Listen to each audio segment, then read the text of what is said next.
You are very welcome to this episode of the Bitcoin Tarot podcast for the 22nd of December 2017 with me, Cosmic Conroy. What an incredible week, eh? As the cards foretold, the Ace of Swords cut a swath through the stagnation of the previous week, and the Prince of Wands led us on an adventure up to nearly 20k before dramatic battles left Bitcoin wounded and falling even lower than last week's price. Some may turn to technical analysis or look for shapes in the charts to try and guess what may happen next. But as we know, they would be better off just reading the tarot. And so, on to this week's reading.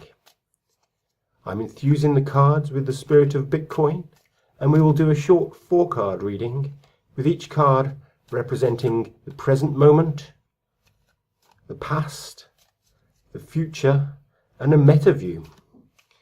So let's begin with an overview of the past week in Bitcoin. And the card representing that past week is the Prince of Swords. He's a dangerous prince, a warrior who fights battles courageously.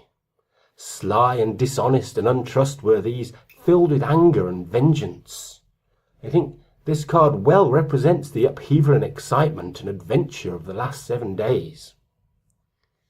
So we'll move on to the next card. This one represents the present moment in Bitcoin. And this card is the Seven of Wands, otherwise known as valour. The card indicates that we have to face up to strong forces which are aligned against us. It often arises when situations seem hopeless. A sense of chaos surrounds the card, but not randomness. Ordered, degenerate chaos. Of being attacked, perhaps by Bcash or blockchain spam or media assault.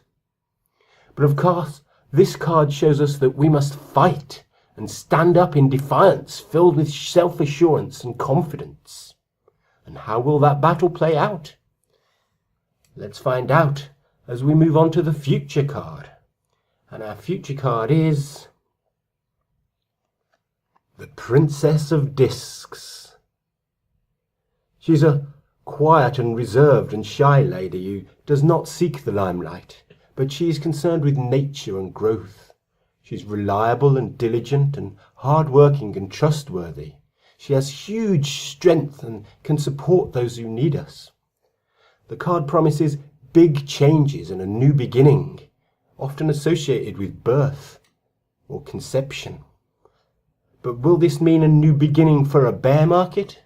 Or an ending of the few days of bear action we've had and a restarting of the bull? Perhaps our final card will help us clarify. A meta card representing the overall state of the Bitcoin project. And this card is the Emperor, the 4th tarot card in the deck. The Emperor has power and authority. He is old and has years of wisdom behind his power. He is in control and his will prevail. He will do battle if needed. But his position of power has already been established, and we will see that the Emperor of cryptocurrencies is comfortable with no real challenges to their dominance. Bitcoin will surely continue to lead.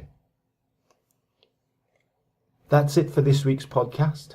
Have yourself a merry little Christmas, and next week will be the last Bitcoin Tarot podcast of the year. So until then, may the Bitcoin bless you over this holiday period.